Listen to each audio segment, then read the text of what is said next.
आज के सत्संग में हम चर्चा करेंगे निर्वैरता की। निर्वैरता का महत्व। संतों ने जीवन में प्रेम का उदय हो जाए, जीवन में भक्ति और मुक्ति हम पा सकें, इसके लिए ये एक सूत्र बताया कि बैर रहित हो जाएं, निर्वैर हो जाएं। निर्वैरता का क्या मतलब है कि हम किसी का बुरा ना चाहें, हम किसी का बुरा नहीं चाहें, क्योंकि जो व्यक्ति किसी का भी बुरा नहीं चाहता, उसके हृदय में प्रेम का उदय हो जाता है, उसके हृदय में प्रीति का संचार हो जाता है। और प्रीति या प्रेम तब तक आपके हृदय में उदय हो ही नहीं सकता जब तक कि आप निर्वैर न हो जाएं। जब तक आप किसी से भी बैर करेंगे, एक प्राणी से भी, एक व्यक्ति से भी आपके मन में बैर होगा, तब तक आपका हृदय प्रीति के लिए पका नहीं है। और निर्वैर आप कब हो पाएंगे? निर्वैर या बैर मुक्त आप कब हो पाएंगे? जब हम, इन बातों को ध्यान से सुनना है, जब हम किसी को भी बुरा ना समझें, किसी को भी बुरा ना समझें। ये बहुत महत्वपूर्ण बात है। और किसी का भी बुरा ना चाहें, और किसी का किसी भी कारण से बुरा ना करें। इन बातों को समझ लीजिए। ये महान संतों ने एक सूत्र दिया। इसको घंटा, 2 घंटा या पूरे एक दिन उसको आचरण में लाइए आप। बस इसी सूत्र को पकड़ लीजिए। ये भी बहुत बड़ी कुंजी है कि हमारे हृदय में प्रेम या प्रीति का उदय हो जाए। क्या? हम किसी को बुरा न समझें, हम किसी का भी बुरा ना चाहें, और किसी का किसी भी कारण से बुरा ना करें। पूरा बुराई रहित हो जाएं, इससे निर्मल हो जाएंगे। गांधी जी ने क्या सूत्र दिया था? बुरा ना देखें, बुरा ना सुने, बुरा ना बोले। इन 3 चीजों से गांधी जी के जो 3 बंधन हैं, इनसे आप बुराई से पूरी तरह मुक्त नहीं होते। लेकिन जो ये संतों ने बात की है, ये उससे भी ऊपर की बात है। इसमें आप किसी को बुरा ना समझें, जो मूल में है। किसी को भी बुरा ना माने। जब आप किसी को भी नहीं बुरा मानेंगे, तो फिर बुराई करने की चाहना खत्म हो जाएगी। किसका बुरा करने की सोचेंगे? तो किसी को सब में पहले बुरा ना माने, बुरा ना समझें किसी को भी। और फिर कहा किसी का भी बुरा ना चाहें, और किसी का भी किसी कारण से बुरा ना करें। तो जो गांधी जी के 3 मंत्रों की बात है, बुरा ना देखें, बुरा ना सुने, बुरा ना बोलें, ये तो ऊपरी स्तर की बात हो गई। संतों ने तो मूल की बात बोल दी कि किसी का बुरा ना चाहें, किसी का बुरा ना करें, और सब में ऊपर की बात, सब में गहराई की बात, किसी को भी बुरा ना समझें।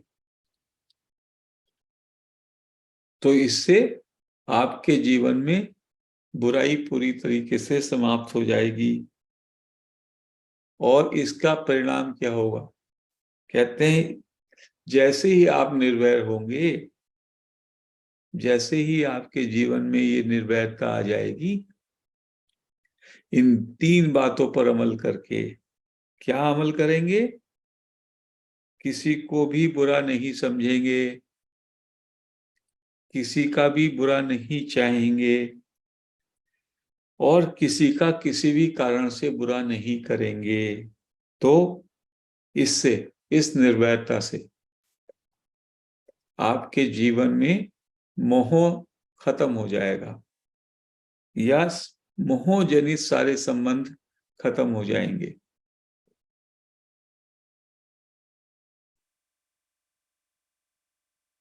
मोह से ही कामना उत्पन्न होती है, मोह से ही मूढ़ता आती है। और जैसे ही आपने निर्भयता को धारण किया, मोह जनित संबंधों का विच्छेद हो जाएगा। फिर केवल एक से आपका संबंध रह जाएगा, जो है आपका नित्य संबंध। और नित्य संबंध किससे है? ईश्वर से, प्रभु से। तो अनित्य संबंध सारे मोहजनित होते हैं। बाकी सारे संबंध जो कि अनित्य हैं, वो मोह के कारण है, मूढ़ता के कारण है, अज्ञान के कारण है। और जैसे ही आपने अपने जीवन में निर्वैरता को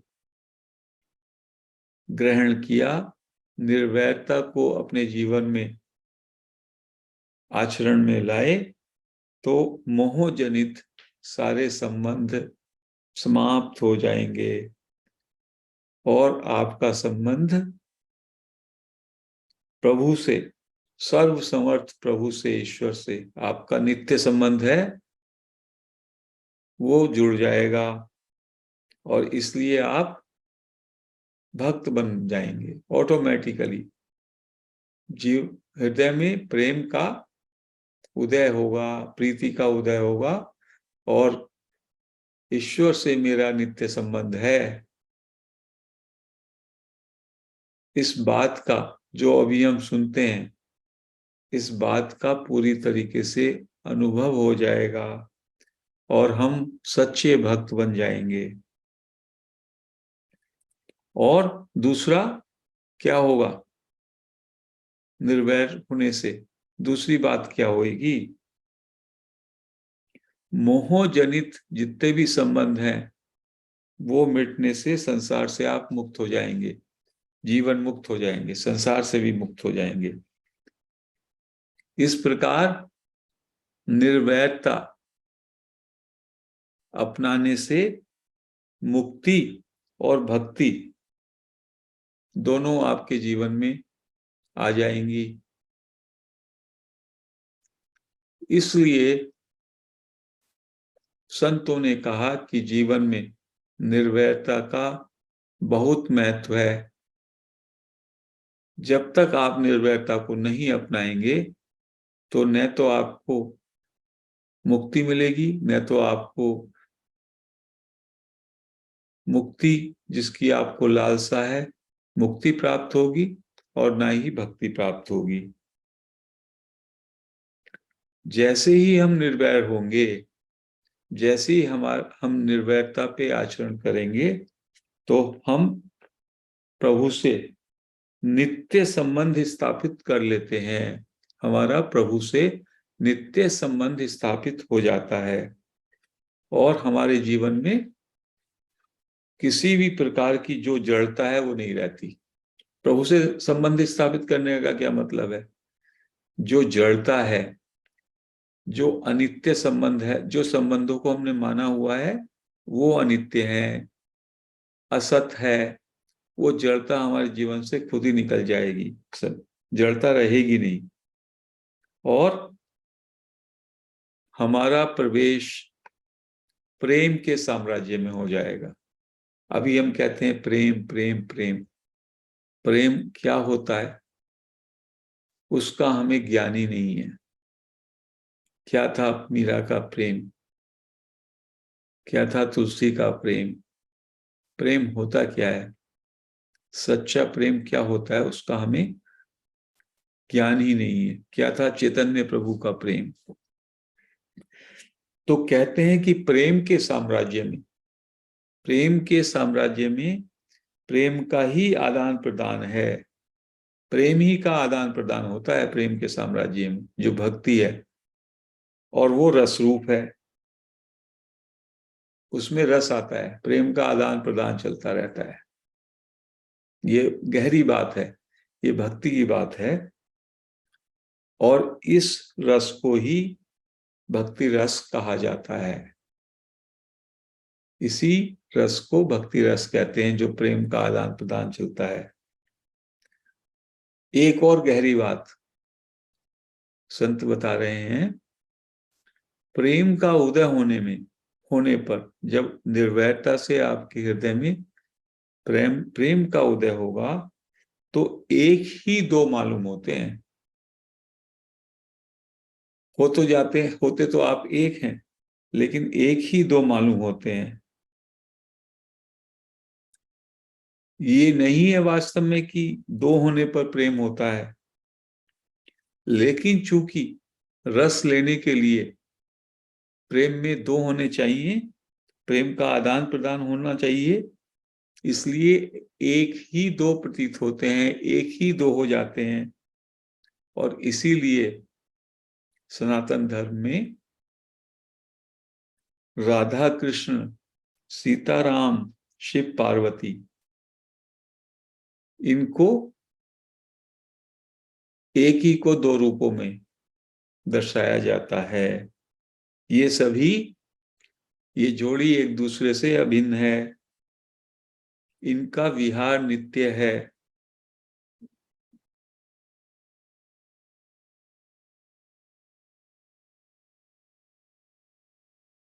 कहते हैं कि प्रेम जो है कोई द्वैत की स्थापना नहीं करता। ये संत गहरी बात कर रहे हैं। हम लोग सोचते हैं प्रेम प्रेम में, प्रेम का मतलब है द्वैत। कहते हैं दो में तो न्याय होता ही नहीं, दो में न्याय नहीं हो सकता, दो में प्रेम नहीं हो सकता। इसलिए ये उच्च कोटि के संत की बात यहाँ पे कही जा रही है कि वो संत कहते हैं वास्तव में एक में ही प्रेम होता है, बट एक के दो प्रतीत होते हैं। वो एक दूसरे से इतने अभिन्न होते हैं कि एक के ही दो रूप दिखाई देते हैं, जैसे राधा कृष्ण, सीताराम, शिव पार्वती। और भक्ति और मुक्ति भी हम लोग उसको अलग अलग कर देते हैं, ज्ञान और प्रेम को। वो भी एक ही बात है।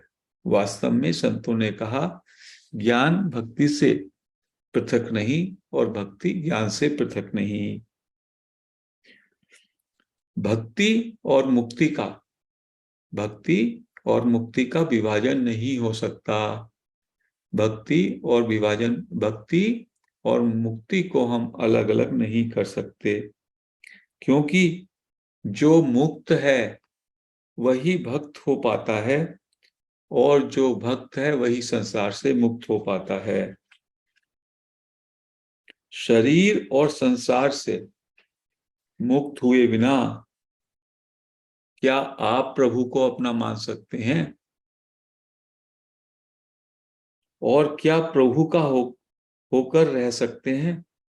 जब तक आपने ये नहीं समझा, इस ज्ञान को नहीं धारण किया, शरीर और संसार से मेरा कोई संबंध नहीं, आई एम नॉट बॉडी, संसार से मेरा संबंध अनित्य है, तब तक प्रभु में आपकी अविचल आस्था कैसे होगी? केवल प्रभु ही मेरे हैं, ये भाव कैसे उदय होगा? ऐसा नहीं हो सकता आप शरीर और संसार से भी संबंध रखें और प्रभु में भी आपकी पूरी निष्ठा हो जाए। कहने को ही निष्ठा होती है, वो निष्ठा नहीं होती। तो इसलिए संसार में जितने भी भक्त हुए सभी ने संसार से संबंध तोड़ा। मीरा ने क्या कहा? मीरा ने क्या बोला? मेरे तो गिरधर गोपाल, मेरे तो गिरधर गोपाल, दूसरा ना कोई। जब मीरा ने सर्वसमर्थ प्रभु को ही अपना माना और सभी सगे संबंधियों से अपना रिश्ता तोड़ दिया और प्रभु का विश्वास, प्रभु का प्रेम, प्रभु की आस्था ही उनका एकमात्र सहारा बचा, तब वे अनन्य भक्ति की अधिकारी हुई। जब उनकी वो स्थिति हो गई कि मैं तो केवल गिरधर गोपाल, दूसरा ना कोई, सारे संसार के सारे रिश्ते, सारी वस्तुओं, सबको त्याग दिया, तब वो प्रभु की अनन्य भक्ति की अधिकारी हुई। जब सारे संबंध एक संबंध में, सारा विश्वास एक विश्वास में विलीन हो जाए, सारे रिश्ते सारे संबंधों को त्याग कर केवल एक संबंध प्रभु से रह जाए, तो आप सच्चे भक्त होते हैं। तो भक्त होने के लिए मुक्त होना आवश्यक है। किससे मुक्ति? शरीर और संसार के सारे रिश्तों से मुक्ति। तो जो व्यक्ति सीकर है, जिज्ञासु है, जब वो तत्व ज्ञानी हो जाता है, तत्व ज्ञानी क्या है? I am not the body, मैं शरीर नहीं हूं। और जब शरीर नहीं हूं तो संसार और शरीर से मेरा कोई रिश्ता नहीं है। तब आप प्रभु से अपना नित्य संबंध कायम करते हैं और आप प्रभु प्रेम के अधिकारी होते हैं। तो मुक्ति होने से भक्ति में आते हैं और प्रेम होने से मुक्त हो जाते हैं, प्रभु प्रेम से मुक्त हो जाते हैं।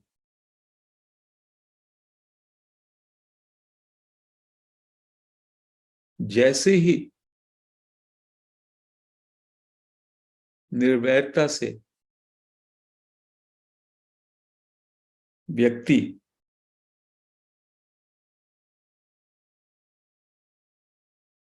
प्रेम को अपने जीवन में उतारता है, वो पाएगा कि उसकी सारी कामनाएं निवृत्त हो गई। साथ साथ चलता है, ये निष्कामता आती है, उधर प्रेम का, प्रीति का हृदय में संचार होता है और फिर उसके जीवन में मात्र एक प्रभु प्रेम रह जाता है। और प्रभु प्रेम में केवल प्रभु ही रहते हैं, लेकिन चूंकि प्रेम का आदान प्रदान रहता है तो वो एक दो प्रतीत होते हैं। जैसे राधा कृष्ण की जोड़ी, सीताराम की जोड़ी, शिव पार्वती की जोड़ी। तो निर्वैरता एक परम साधन है, बैर रहित हो जाना एक परम साधन है, जो किसी भी जिज्ञासु को, किसी भी साधक को अपने साध्य से मिला देता है। इसलिए संतों ने कहा कि यदि आप बाकी सब बातों को भी भुला दें, बाकी सारी ज्ञान चर्चा को भी भुला दें, केवल अपने जीवन में निर्वैरता अपना लें, तो इससे आप मुक्त और भक्त हो जाएंगे। तो हमारे लिए ये बहुत उपयोगी बात है और ये संत बार बार अलग अलग तरीके से हमको मुक्ति और भक्ति की ओर प्रेरित करते हैं। संतों ने कितना सरल मार्ग बताया। जो इतनी लंबी लंबी हम ज्ञान की चर्चाएं करते हैं, इतने इतने तरीके खोजते हैं, संतों ने एक ही कड़ी में एक ही सूत्र बता दिया, निर्वैरता का। किसी को बुरा ना समझें, किसी का बुरा ना चाहें और किसी का बुरा ना करें। पूरी तरीके से बैर रहित हो जाएं, पूरी तरह से बुराई रहित हो जाएं, तो जीवन में आपके प्रीति का संचार होगा, प्रभु से नित्य संबंध स्थापित हो जाएगा, संसार से, शरीर संसार से मुक्त हो जाएंगे, जीवन मुक्त हो जाएंगे और प्रभु प्रेम से रसपूर्ण हो जाएगा, जीवन रसमय हो जाएगा। और यही हमारे जीवन की सच्ची मांग है, यही हमारे जीवन का लक्ष्य है। तो संतों के इस बात को, संतों के इस संदेश को हम जीवन में धारण करें कि बैर रहित हो जाएं, किसी को बुरा ना समझें, किसी का बुरा ना चाहें और किसी को बुरा ना करने की कोशिश करें, किसी का कभी भी बुरा ना करें। इससे हम मोह रहित हो जाएंगे, कामना रहित हो जाएंगे, बैर रहित हो जाएंगे और हमारे जीवन में जो ये अज्ञान है, मैं शरीर हूं, इस अज्ञान से बाहर आ जाएंगे और हमारा संबंध प्रभु से, ईश्वर से जो नित्य संबंध है वो स्थापित हो जाएगा और जीवन में प्रेम भक्ति का संचार होगा और हम जीवन मुक्त हो जाएंगे। तो जीवन में हमें निर्वैरता को लाना है। आज हम इस चर्चा को यहीं समाप्त करते हैं। हरि ओम।